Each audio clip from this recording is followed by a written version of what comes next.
Your teacher there in Australia told you to go to Tibet, and he gave you a sort of a letter of recognition or permission or something to bring to the lamas of Tibet, or Yeah, he gave me a silver tube with a scroll inside, and he that sounds like a movie. That sounds like from a movie. yeah, it'd be nice to make a movie. Actually, apparently we are making one, but Yeah. yeah, I'll let you know about that. A couple of Oh, guys, okay. there's a couple of Oh, guys in a scientist and his brother in Austria. They're all making a right. movie about mysticism and alchemy, Oh, wow. and they've invited me to be a part of the movie, so that's very Oh, exciting. that's awesome. Yeah. Yeah, I'd be happy to take a look at that when it's out. Yeah, me too. Yeah. So go on with that. Like, so you take off to Tibet, and then I heard you do the 2-week hike with Yeah, the with a friend or that's someone sure. accompanying a Sherpa. Yeah. How was that? At the time that I went there, it was very, very dangerous place to be. Mm, The Chinese had only ousted the Dalai Lama. He was made to leave Tibet in 1959. mm. Uh, if we, I went and stayed with the Dalai Lama for a while. Oh yeah. But if you ever want to do anything like that, you actually have to go down into India Mm, to see him. You take a big bus trip.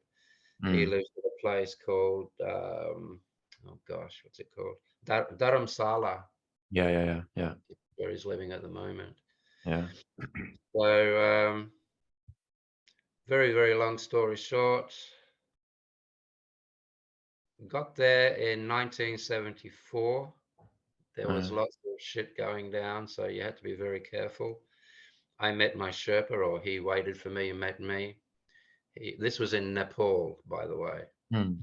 So I met him in Nepal, and from there we made our way up to the border, and then we Yeah. went up to the mountains. He took me to my monastery at the time, Mm. um, and that's it really. From there, we would get up at 3 a.m. every morning, Hmm. have a shower, usually a cold shower. Then you would meditate for at least an hour. Then you would do some exercises. Most of the monks would go for a walk. Hmm. I'd already been doing kung fu, so that was my exercise. There's Oh. no thou shalts in those monasteries. It's up to you. You follow suit and you do what's necessary to be done. And if you don't, Mm. you get asked to leave because, there's one reason why you're there and you Mm. have to do the work. Mm. So I didn't have to do the exercises that they were doing. You can do any kind of physical Mm. exercise. So a lot of them do yoga, but Mm. for me, it was kung fu. I was told to find my way in my practice of kung fu, uh, Mm.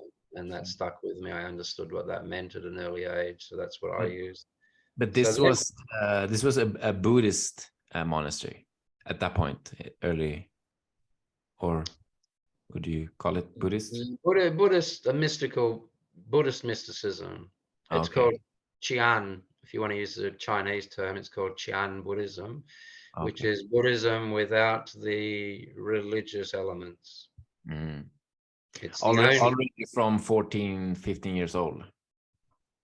Sorry, say that again. Already from 14, 15 years old, you started with the sort of outside religion path in a way.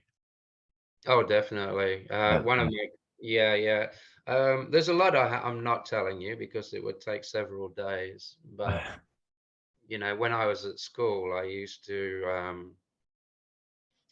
I noticed very quickly that my teacher would tell me something, and then I would put my meaning to his words Yeah. or her words, and that's what I was hearing in my head. Everyone, that's not just me. If Mm.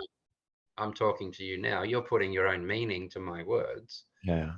You're not using my meaning to my words. So it doesn't matter what my teacher was telling me, I was actually teaching myself. I was putting my Mm. own meaning to the teacher's words. Therefore, it was my meanings that I was paying attention to and learning from. Mm. So I had a different way of looking at things. But also, to answer your question, my main question was, once I'd heard about enlightenment, Mm. um, and to be honest, my first hearing of enlightenment was an old kung fu movie. I think it was called The Quest or something. Oh, Like, yeah. it had someone like, oh, what's that guy's name? The old kung fu guy from TV? Bruce Lee. No, before No. him. Gosh, you're making me feel really old now. Way before him. Bruce Lee is my main man that I've Yeah, heard. same. Uh, No, before him on TV, there used to be this uh, American actor. He played okay. Kwai Chang Caine or something. He played this kung fu guy and became a monk. Doesn't Okay. matter. Yeah.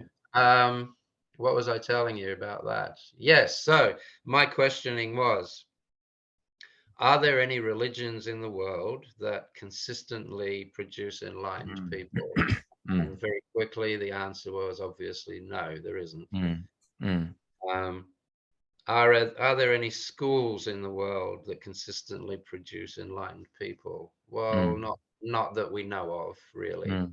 Mm. Are there individual mystics in the world, male or female, that consistently produce enlightened students? Yes, Mm. there is. Mm. Okay, now we're onto something. Mm. So, where do most of them live? Yeah, yeah, yeah, exactly. Hence, I ended up in the Himalayas Oh, and the yeah. mountains of China. So that Yeah. was my line of thinking. So from Good. that, and I didn't know it at the time, but I was the law of like attracts like. Mm-hmm. Really needed a teacher. One came along. I really needed to understand things. My teacher handed me over to his father, who was much, much wiser. Mm-hmm. My need to understand enlightenment and go beyond the religions got me sent to the Himalayas. Mm. So what I needed for internal contentment was coming my way. Mm. From that, I learned my first law of magic, that life always answers to need, but it never ever answers to want. Want Mm. only occurs through the ego. Mm. So, and how that turns out can be anybody's guess. Yeah, yeah, yeah. When you need something, you don't put any effort into that. Life will give you what you Mm. need. I can give Mm. you a quick example if you like.